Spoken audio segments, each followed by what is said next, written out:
inteiro pedindo a mensagem para Deus. Eu falo, Senhor, me dá a mensagem, Deus em silêncio comigo, né, irmãos? Mas quando eu cheguei nesse lugar, eu confesso que o Espírito Santo de Deus começou a carestar no meu coração. Aí Deus falou comigo assim: quanto tempo você não fala sobre a crucificação? Porque hoje é raro, né, irmãos, nós ouvimos uma pregação sobre a crucificação de Jesus. Eu até me senti envergonhado ali na presença do Espírito Santo, que eu falei para Deus, Senhor, tanto tempo que eu não falo sobre a crucificação que eu nem lembro muita coisa. Só sincero com Deus, eu falando com Deus ali, né, irmãos?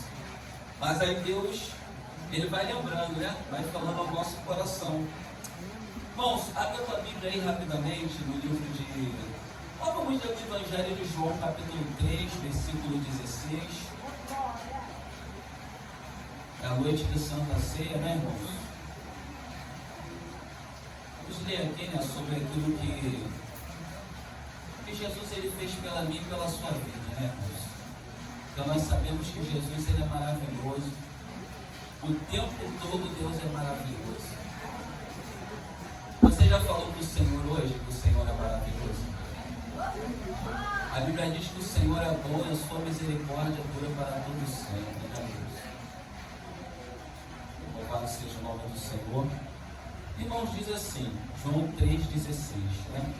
Evangelho de João, capítulo 3, versículo 16, vem dizendo assim: porque Deus tanto amou o mundo, que deu o seu Filho unigênito, para que todo aquele que nele crê não pereça, mas tenha a vida eterna.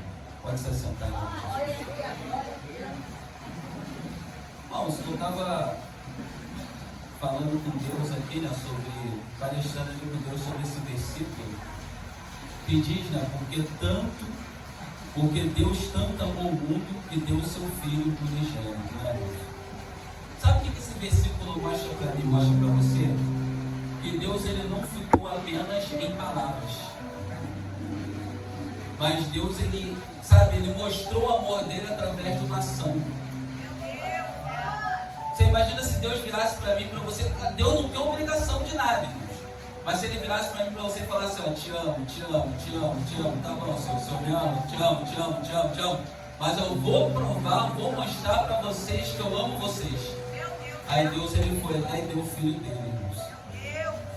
E Deus estava me lembrando ali, irmãos, também sobre o profeta Isaías, né? O profeta Isaías ele é chamado de profeta messiânico. Por que ele é chamado de profeta messiânico, irmãos?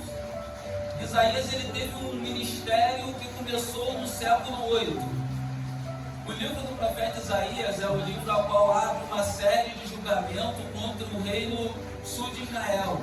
E não só contra o reino sul de Israel, mas contra vários reinos da terra. Isaías ele inicia o ministério dele no ano de 740, vai até o ano de 680, ou seja, foram 60 anos de ministério. E se você for ler ali o livro do profeta Isaías, você vai ver que o livro do profeta Isaías ele pode ser chamado de uma mini-bíblia. Tem gente que diz que o livro do profeta Isaías é uma mini-bíblia. São 66 capítulos, né, o livro do profeta Isaías, e fala sobre, aborda vários assuntos dentro do livro. Isaías ele fala sobre juízo, né? Ali nos 39 capítulos do livro ele fala sobre juízo, sobre sentença, sobre julgamento. E depois Isaías também, nos outros 27 capítulos, ele vem falando sobre o Messias, sobre salvação, né? Sobre o enviado do Senhor. Ele vem falando sobre Jesus. Isaías ele é um profeta que ele profetiza 700 anos antes da vinda de Cristo. Meu Deus! Isaías ele foi um profeta que ele inicia o seu ministério ali aos olhos humanos. O povo olhava Isaías ali no início do ministério dele como um super profeta. Davam credibilidade para tudo que Isaías ele falava, tudo que Isaías ele profetizava. Mas no meio da trajetória de Isaías ele vai perdendo a credibilidade diante do povo. Por quê? Porque Isaías ele começa a profetizar sobre muitas coisas futuras. O povo olha para Isaías, porque Isaías ele era profeta do reino sul de Israel. O reino já estava dividido, né? Então ele era profeta ali do reino sul de Israel, era Isaías e Miqueias, no século 8 ali no reino sul de Israel, que era Amós e Obadias no reino norte. Eles eram contemporâneos de Isaías. E ali Isaías ele falava já sobre cativeiro, mas o reino estava em paz. Ele falava que o povo seria levado cativo, que Deus daria livramento, que Deus daria o povo de volta. O povo olhava para Isaías e falava assim: esse cara é um alienado, esse cara é maluco, o que ele profetiza não tem lógica, o que ele diz não tem sentido. Portanto, o final do profeta Isaías foi cerrado ao meio pelo rei Manassés, que foi um rei que reinou do ano, que reinou mais ou menos de... Eu sei que o final do reinado de Manassés foi em 642 mais ou menos. Ou seja, ele é cerrado ao meio por isso, né, irmãos? Mas Isaías, ele foi o profeta que falou com mais exatidão sobre o sacrifício de Jesus. E lá em Isaías, no capítulo 53, se você for ler, Isaías, ele vem trazendo a primeira narrativa assim: quem deu crédito à nossa pregação? Ele está falando o quê? Sobre Jesus, ou seja, quem deu crédito a Jesus? Nós sabemos que Jesus, ele era o que? A mensagem da cruz. E Deus, ele me lembrava sobre Jesus no Getsemane, irmãos. Qual era a oração de Jesus ali no Getsemane? Ele orava assim: Pai, se possível, afasta-te de mim esse cálice. Ou seja, Jesus, ele sabia aquilo que ele ia passar.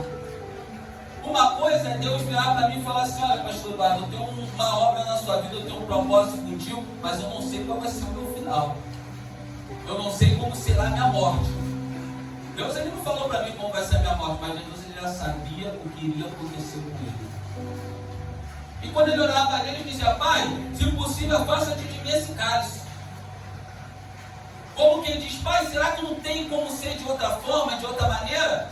Mas o final da oração de Jesus era essa: mas que tudo seja segundo a sua vontade. Como que ele diz: eu vim para te servir, Pai. Eu vim para fazer a sua vontade na terra. E ali, enquanto Jesus, ele orava, ele pediu o quê? Para os seus discípulos ficarem o quê? Em vigilância. Mas toda vez que Jesus retornava até os seus discípulos, encontrava eles o quê? Dormindo. Aí Jesus ia orar, quando voltava, eles estavam dormindo. Eles não estavam em vigilância, né, irmãos? Portanto, a Bíblia diz que quando Judas chega ali, com aqueles homens para poder prender Jesus, que Judas, ele identifica Jesus com um beijo. Aí, como diz lá em Isaías capítulo 53, que Isaías, ele vem dizendo que Jesus, ele não tinha aparência nem o quê? Formosura. Por isso que Judas identifica Jesus com um beijo. O que Isaías, ele está querendo dizer? Ele está querendo dizer que Jesus não tinha aspecto de Deus na terra, não tinha aspecto de anjo na terra. Jesus, ele tinha um aspecto humano. Ou seja, a aparência de Jesus, ela não tinha uma vantagem sobre nenhum daqueles homens que estavam ali. E tem gente que diz que, não, porque Jesus era feio. Não é que Jesus era feio, não era isso que Isaías estava querendo dizer, não. Porque se Jesus, ele também fosse feio, fosse o mais horrível ali, não precisava nem Judas ter identificado ele com um beijo. Era só Judas falar assim: ó, é o mais feio que tem lá, é o mais horrível. Ou então, se fosse o mais bonito, Judas diria: ó, é o mais lindo que está lá. Era isso que Isaías estava querendo dizer, irmãos. E aqui nós sabemos que Jesus, ele foi traído e ele foi vendido por 30 moedas de prata, né? E ali Jesus, ele foi levado aonde? Para o Sinédrio. Você sabe quem quer dizer o Sinédrio? Eu vou simplificar para você entender. O Sinédrio é o STF de hoje. Era o Supremo Tribunal da época. Vocês lembram quando pegaram uma mulher, levaram uma mulher diante de Jesus, acusando aquela mulher de ter cometido o ato de adultério? Chegaram ali para Jesus e falaram assim: Senhor mestre, olha, pegamos essa mulher no ato de adultério. E a lei de Moisés manda que ela seja apedrejada. O que você diz? Porque eles queriam acusar Jesus de assassinato. Era a intenção daquele povo. Porque se Jesus, ele diz assim: olha, apedreja essa mulher, eles iriam apedrejar aquela mulher. Quando chegasse no Sinédrio a notícia, alguém lá iria perguntar: quem autorizou que aquela mulher fosse apedrejada? Que Jesus seria acusado de assassinato. Portanto, que Jesus, ele vem dizendo assim, ó, ele diz assim: não, ó, tá bom, eu não vou contra a lei, mas ó, tira a primeira pedra daquele que não tem pecado. Porque em todo o tempo, pastora, tentavam pegar Jesus. Mas Jesus, ele era ligado. Jesus, ele era vigilante. Vocês lembram que quando pegaram Jesus, o que Pedro fez? Pedro, que se encontrava armado dentro da congregação, eles estavam orando ali, Pedro, né, armado, era escondido, né? O que Pedro faz? Ele vai lá e corta a orelha de mal. Será que se Pedro tivesse orado, tivesse vigiado, Pedro teria feito aquilo? Porque tem gente que parece que está armado o tempo todo dentro da igreja. Não pode ser chamada a atenção que já faz cara feia, faz biquinho. Já vem com a espada pronta para o culto. Se o irmão dá uma olhadinha para ele, já começa a fechar a cara, sabe, o rosto com o irmão, a face com o irmão. Alabatara sube com a face da rédea. Então, quando Jesus ele é levado ali para o sinédrio, né, para ser julgado, ele foi ali como um cordeiro mudo. Vocês lembram ali Jesus diante de Pilatos? O que acontece Jesus diante de Pilatos? Pilatos ele dizia o tempo inteiro para Jesus: você sabe que eu posso te livrar, você não vai falar nada. Você sabe que eu posso te livrar, você não vai falar nada. Mas o que Jesus ele faz? Ele continua calado. Porque ele sabia que o propósito deveria ser cumprido. Então ele continua calado. E Jesus, e Pilatos, vendo que Jesus estava calado, a própria esposa de Pilatos, ela teve um sonho que Jesus era inocente. O que Pilatos ele fez? Ele tentou livrar Jesus. Você sabia que Pilatos tentou livrar Jesus? Aí Pilatos ele pensa assim: já sei como que eu vou livrar ele. Eu vou pegar o pior ladrão que tiver lá dentro da prisão e vou colocar do lado dele. E vou perguntar para a multidão: Jesus ou Barrabás? Jesus ou Barrabás? Claro que eles vão mandar crucificar Barrabás e vão querer libertar esse homem que é Jesus. Essa era a intenção de Pilatos. Porque Pilatos ele sabia que Jesus era inocente. Mas quando Pilatos manda ir lá buscar Barrabás, Barrabás se encontrava preso, né, porque ele era um rebeliador. Ele era da cidade de Jope, era um remador, né, irmãos? E uma das rebeliões ali contra Roma ali, ele feriu um soldado romano, por isso que ele se encontrava preso. E aí quando Pilatos manda, sabe, buscar Barrabás, coloca Barrabás do lado de Jesus, é quando ele pergunta para aquela multidão: Jesus ou Barrabás? E quem que aquele povo escolheu, irmãos? Eles escolheram Barrabás. E até hoje tem pessoas que estão escolhendo Barrabás. Aí Jesus te pergunta nessa noite: Jesus ou carnaval? Jesus ou a festa da carne? Eita glória! Jesus ou a rodinha da fofoca? Ela badara sebe como naravaço derébia. É a noite de você escolher aqui nesse lugar. Jesus está te perguntando nessa noite: Jesus ou Barrabás? Cuidado com esse negócio que eu vou dar uma voltinha ali. Cuidado que você não pode nem voltar. Já vi gente falar que foi dar uma voltinha e não voltou. Mas quando Jesus ele foi preso, irmão, sabe o que acontece com Jesus? Todos aqueles que diziam que amavam Jesus abandonaram ele. Todos os discípulos, menos João. João foi o único apóstolo que nunca abandonou Jesus em momento nenhum. Sempre esteve com Jesus até no momento da crucificação. João estava ali.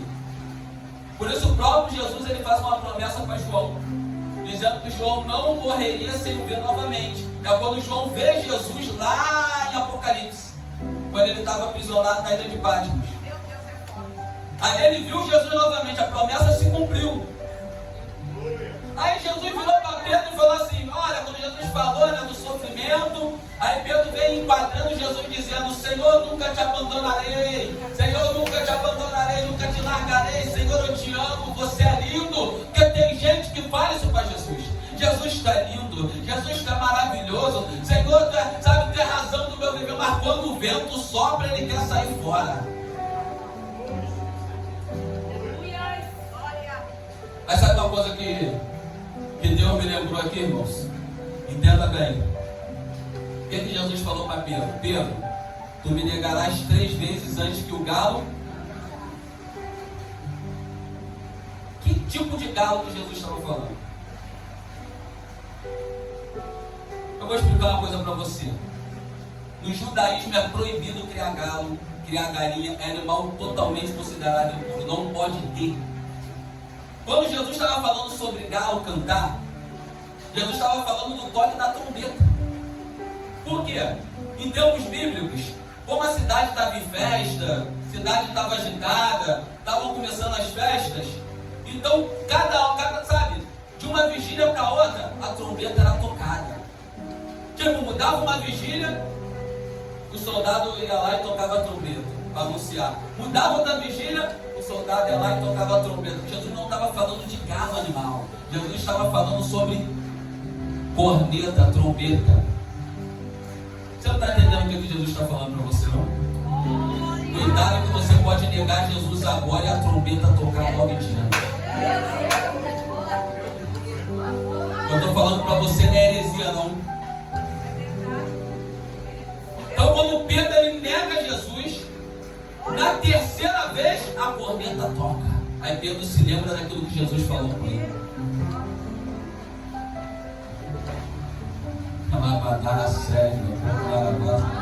Você aí, barulho, você faz assim.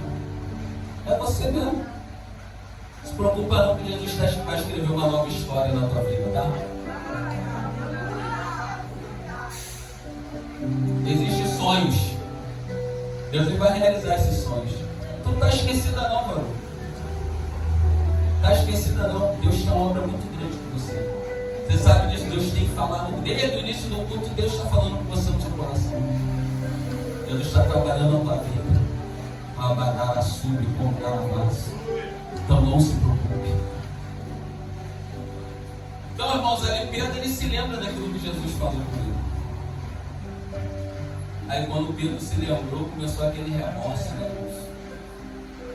Aquela luta espiritual.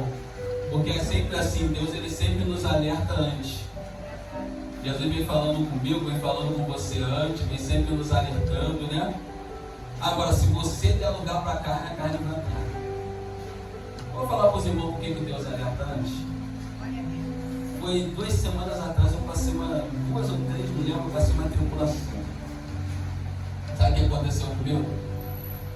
Eu estava em casa numa segunda-feira, Deus me deu uma mensagem lá de Gênesis que diz assim: olha, quando Deus falou para Caim, o pecado bate a tua porta, ou seja, o mau desejo bate a tua porta. Depende da tradução que você lê. Mas ó, você sempre tem que ser forte, você tem que lutar contra isso. Terça-feira de manhã eu tinha que pregar na consagração, né, pastor? Eu pensei, né, porque quando é a pancada, às vezes quando é uma palavra de exortação, às vezes nós achamos que não é para a nossa vida, mas achamos que é para a vida dos outros. Não, não é para mim não, o pastor está pregando, mas não é para mim não, é sempre assim, né? Tem que ser sincero, irmãos.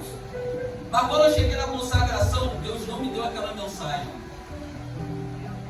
Eu falei, Jesus, mas o Senhor falou comigo a mensagem, mas o Senhor não me deu a mensagem. Eu falei, amém, glória a Deus. Irmãos, quando foi na quarta-feira de manhã, eu tinha ido pregar no local, e nesse local, uma mais jovem tinha conseguido um telefone meu lá com o pastor lá. Pastora, a jovem foi e mandou uma mensagem para pedir oração, né? Falei, amém. Falei, poxa, não, vou estar orando sim. Sabe o que ela falou para mim na mensagem? Ela falou assim, pastor, falar uma coisa para o senhor. O senhor sabe que a renúncia ela tem uma força muito grande no mundo espiritual. Quando você renuncia a alguma coisa, sabe, o mundo espiritual se balança, sabe, Deus honra poderosamente. A jovem falou isso para mim. Eu falei, meu Deus, Deus está querendo falar alguma coisa comigo. Mas fiquei ligado com o Senhor. Irmãos, logo em seguida, umas 2 horas depois, essa jovem me faz a chamada de vídeo, a mesma jovem. Eu pensei, será que está querendo se matar? Porque o pessoal me falando com você de tripulação, né? Falei, amém. Quando eu atendi a chamada de vídeo, a jovem se mandava o cabelo preso. Aí ela pegou assim, soltou o cabelo, passou 3 vezes a mão na cabeça e falou assim para mim, pastora: aqui não é a pomba gira não, tá? Aqui não é a pomba gira não. Vem aqui em casa fazer um café para mim, vem cá. E abaixou o celular. Ao fui e liguei o telefone. Aí eu falei, meu Deus, o que é isso? Aí Deus falou assim, o que eu falei para você? Aí Deus falou assim para mim, agora basta você querer renunciar ou não. Ou seja, basta você escolher Jesus ou Barrabás. Então nessa noite Deus também está falando sobre renúncia. Porque muitas das vezes, Senhor, mas renunciar o quê? Às vezes você tem que renunciar ao seu eu. Você não é melhor do que ninguém aqui. Porque tem gente que, sabe, anda com o nariz muito em pé. Sabe, tem gente que anda com o coração muito inchado. Mas eu aprendi que quando nós somos instrumentos de Deus, como aquele instrumento ali, de vez em quando Jesus tem que dar uma afinada na guitarra, sabe? Por isso que Deus, de vez em quando, Ele te bota num ventinho. Por quê? Porque quando nós entramos no processo, é a hora que Deus ele encontra uma sensibilidade dentro do nosso coração para começar a trabalhar. Porque Deus ele está querendo falar com você, Ele está vindo falando com você, Ele está tentando falar com você, mas você não tem dado ouvido para a voz de Deus. Por quê? Porque o coração está inchado. Mas Deus ele quer tratar de você aqui nessa noite. A esse sacrifício de Jesus aqui. A Bíblia diz que Jesus ele foi para aquela cruz. Quando eu estava olhando aqui a Menorá, pelo Caixás, aí Deus estava me lembrando que em tempos bíblicos, né, ali existia ali o tabernáculo. E dentro do tabernáculo existia um lugar santo, um lugar santíssimo. Sendo no lugar santíssimo, ele só podia, sacerdote lá só entrava uma vez por ano. Era o sumo sacerdote, mesmo assim eles tiravam sorte, né? Para ver quem iria entrar dentro daquele lugar. E quando o sumo sacerdote entrava lá, ele entrava com uma corda amarrada no pé de Ciro. Por quê? Porque se ele morresse lá dentro, o povo dava uma sacudida, o rei respondeu, puxava ele pela corda, porque ninguém queria entrar lá dentro. E ali existia um véu que separava o lugar santo do lugar santíssimo. Aí quando eu olhava essa Menorá aqui, eu me lembrava que existia também ali o altar do incenso, que ficava à direita da Menorá. Por que ele ficava à direita? Porque ele representava o quê? Jesus intercedendo por Deus à direita por nós pecadores. Tudo tem um significado. Aí do outro lado ficava o quê? A mesa dos pães. E o véu ele tinha 4 cores. Era azul, era a cor branca, era a púrpura, né, vermelha ali, e era a cor ali também, que a outra cor também que representava o que? A realeza de Deus. Ou seja, eram 4 cores. Então aquele véu ali era como se ele nos separasse de Deus, porque quando você queria ter um contato com Deus, você ia quem? Você ia no sacerdote, você ia no profeta. Você chegava lá no profeta, lá, ó, não, eu quero falar com Deus, ó, eu quero oferecer um sacrifício aqui diante do Senhor. Mas quando Jesus ele vai para aquela cruz, irmãos, isso é quebrado. A Bíblia diz o quê? Que o véu ele foi rasgado. Ou seja, Jesus ele nos coloca em contato direto com Deus, através do quê? Do Espírito Santo dele. Jesus ele é chamado de Messias pelo profeta Isaías, porque ele foi o único que teve as 3 funções: rei, profeta e sacerdote. Mas quando Jesus ele vai para aquela cruz, esse véu ele é rasgado. Em tempos bíblicos, o homem ele tinha que seguir 613 leis. Aí Jesus ele vem e resume o que? Em 10 mandamentos. Imagina você seguir hoje 613 leis, pastor. Eram leis para tudo que é lado. Existia até uma lei que se você tivesse um pé de manga, ali, se a manga caísse, você como proprietário daquele pé, você não poderia pegar aquela manga, porque o entendimento daquela lei era como se o necessitado estivesse intercedendo a Deus por alimento, e Deus, pela tua intervenção divina, fizesse aquele alimento cair.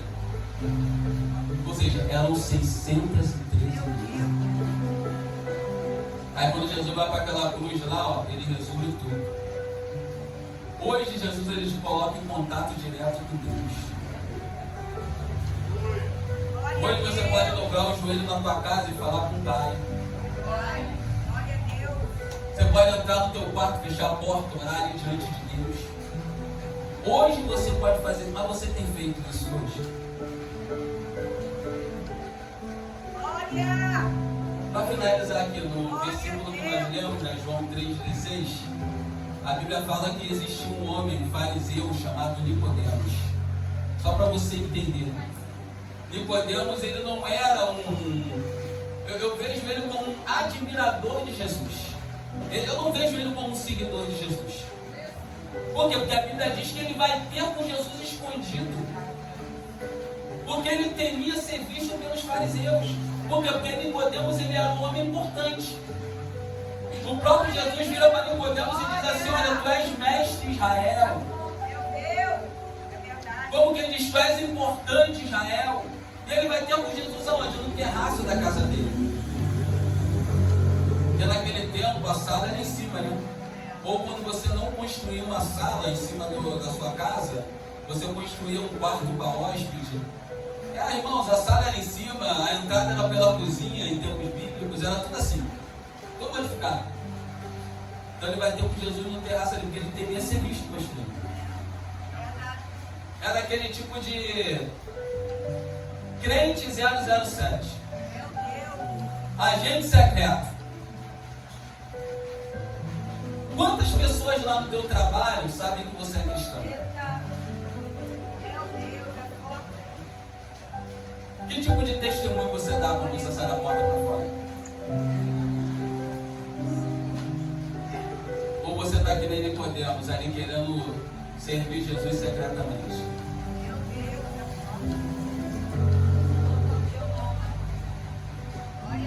E tem muita gente que quer servir Jesus secretamente. Não quer ter compromisso. Não quer fazer o que Deus manda. Não quer largar aquilo que Deus já mandou você largar. Ele está preso ali. Senhor, me dá força para largar.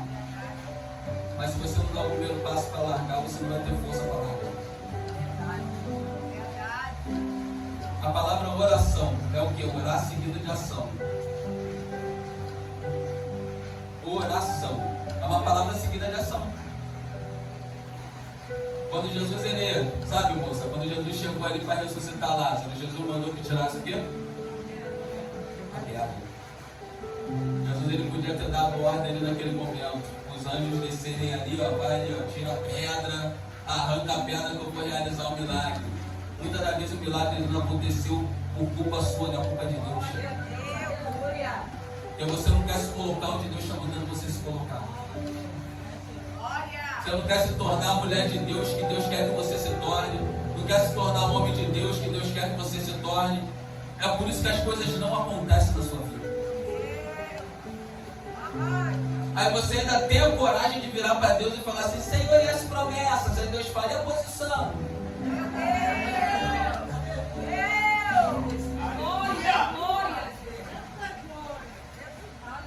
Só quer cobrar Deus, quer colocar Deus na parede, como se Deus ele fosse o culpado de tudo. Mas você esquece que o maior sacrifício Jesus já fez. Será que o sacrifício de Jesus não vale de nada? Tem pessoas que já nem lembravam mais do sacrifício de Jesus. E ter ido para aquela cruz, ao estar olhando aquela coroa de espinho ali, irmãos. Você sabia que o espinho ele tinha de 6 a 7 centímetros? O espinho que entrou na cabeça de Jesus. Só para você ter a noção do sofrimento de Jesus. Daquilo que Jesus passou por você, passou por mim. Que a Bíblia diz o que? Que ele levou sobre si o que? As nossas dores e enfermidades. Aí quando Jesus estava naquela cruz, Jesus ele estava se sentindo o que? Abandonado. Por quê? Porque todo mundo que ia para a cruz era considerado maldito. Então foi um momento que Deus, ali naquele momento, Deus, até que tudo se cumprisse.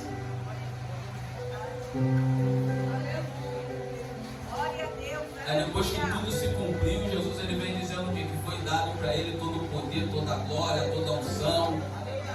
Glória a Deus. É por isso que lá em Apocalipse, Deus ele estava me lembrando que João ele era o apóstolo chamado de apóstolo do amor. sempre se reclinava ali sobre Jesus, sempre estava com Jesus, sempre andou com Jesus, nunca abandonou Jesus em todos os momentos.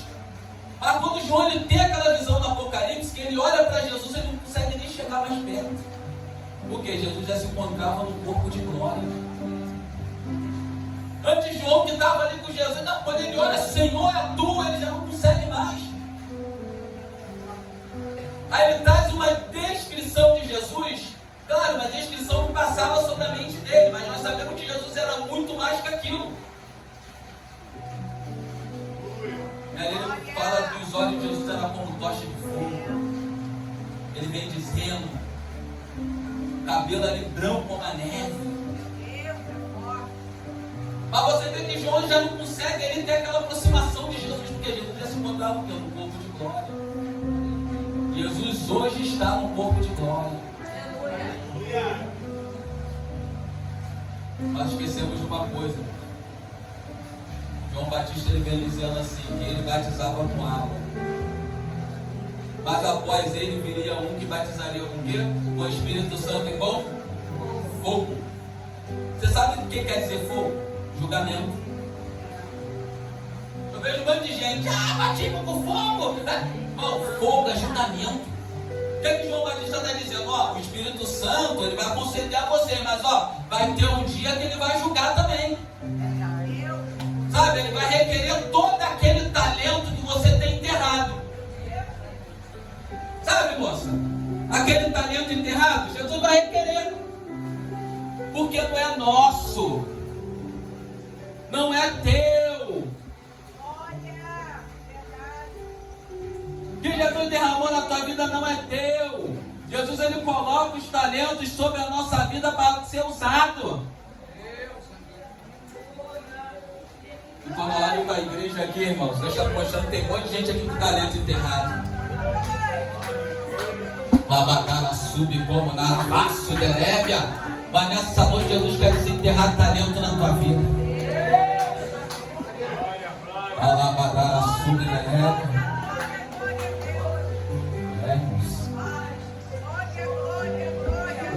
É a noite de Jesus desenterrar talentos. Calabadara subidana, como naravaço, rebende canto que me nega segue como naravaço derébia. Ô Jesus da glória, Jesus quer cicatrizar seu coração nessa noite. Assim como Jesus estava com aquela samaritana ali no poço de Jacó, lembra? Jesus é samaritana no poço de Jacó ali. Aquela mulher que era uma samaritana considerada uma mulher impura, porque os samaritanos eles eram odiados pelos judeus. Você lembra em 722, quando o reino norte de Israel houve a queda do reino norte? O reino norte foi para o cativeiro pelo rei da Síria, mas eles não voltaram do cativeiro, eles permaneceram no cativeiro. O reino norte foi extinto. Irmão, foram 8 dinastias e 19 reis. Todos foram ímpios no reino norte de Israel. Estavam acostumados com os pecados. Quando foram para o cativeiro, o que os assírios fizeram? Misturaram o reino norte de Israel com outros povos, da onde deram-se origem aos samaritanos. Por isso que eles não se davam com os judeus. Mas Jesus, quando olha para aquela mulher, ele olha para aquela mulher com um olhar diferente. Ele não olha para aquela mulher com olhar de julgamento. Porque você acha que Jesus te olha com olhar de julgamento? Jesus não te vê como o homem te vê. Jesus ele te vê de uma forma diferente. Mas sabe o que Jesus fez na vida daquela mulher? Transformou ela numa evangelista. E a Bíblia diz que quando ela saiu daquele encontro ali com Jesus, ela saiu falando na cidade inteira, saiu trazendo multidão diante de Jesus, e Jesus permaneceu ali naquele lugar por mais alguns dias. É isso que Jesus quer fazer com você. Está ouvindo, moça? Não importa o que você já passou, não. O que passou, passou. Jesus quer fazer coisas novas na sua vida. Jesus estava falando comigo. Jesus falou assim, eu quero fazer coisas novas na vida dela. Fala para ela que eu quero usar ela de uma forma diferente. Jesus quer algo para derramar na sua vida também. Olhe para a irmã, eu vejo desânimo. A pastora estava falando de desânimo aqui, eu vejo desânimo com as coisas de Deus. É uma luta danada, né, irmã? Para buscar, sabe, para mergulhar. A irmã até quer fazer, mas eu vejo uma barreira que te impede. Mas Deus quer derramar algo novo sobre a terra. Louvado seja Deus. Já vamos finalizar, né, irmãos, a noite de Santa Ceia nesse lugar. Hoje Jesus está bom. Irmão, sabe uma coisa que eu estava falando com Deus? Eu estava observando, né? Esse negócio de... O próprio Deus, ele vai nos mostrando as coisas, né? Irmão, você sabia que essas escolas de samba, elas se preparam um ano inteiro para desfilar um dia? Um desfile, às vezes, de 1 hora, meia hora, 40 minutos. É o ano inteiro se preparando. É o ano inteiro ensaiando. Sabe? É debaixo de chuva, é debaixo de sol. Porque para um dia. E nós que somos servos do Senhor, como é para fazer para Deus, quer fazer de qualquer maneira. Ah, Deus entende. Deus sabe. Irmão, tudo não começa a se esforçar não para você ver. Deus não quer uma igreja morna. Tem muita gente morna dentro da casa do Senhor. Quando é para Deus, já vem desanimado aqui. Deus entende. Irmão, coloca um sorriso nesse rosto, nessa noite. É a Santa Ceia de Deus. Cadê o sorriso da igreja? Labadara subderébia, como naravaço, emedecando que menega séria. Jesus quer derramar a unção da alegria nessa noite na sua vida. É a Santa Ceia do Senhor, o sacrifício que Jesus fez por mim e por você. Jesus, ele dizia que ele era o pão que desceu do céu. Quando Jesus falou isso, olharam já para Jesus assim, como quem é esse cara? Tá maluco, que pão que desceu do céu? Aí Jesus dizia assim, olha, aquele que não comia da minha carne, não bebeu do meu sangue, não tem parte comigo. Sabe o que fizeram, irmão? Muitos abandonaram Jesus. Aí Jesus olha para os discípulos e diz assim, e vós não vai também não? Aí Pedro olha para Jesus e diz assim, Senhor, para onde nós iremos se só tu tem a palavra de vida eterna? Ou seja, não importa aquilo que você está passando, se é dificuldade, se é luta, se é tribulação, mas saiba nessa noite, só Jesus tem a palavra de vida eterna.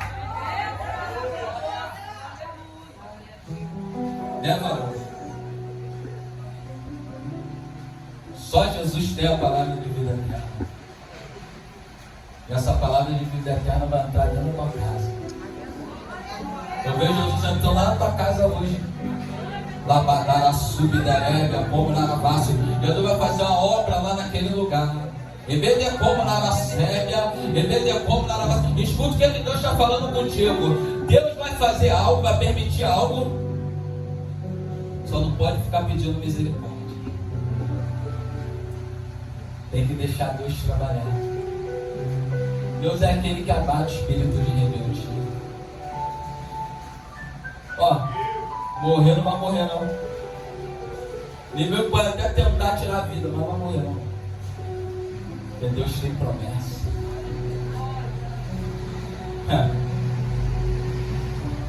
Vamos fazer uma oração nessa noite rapidamente.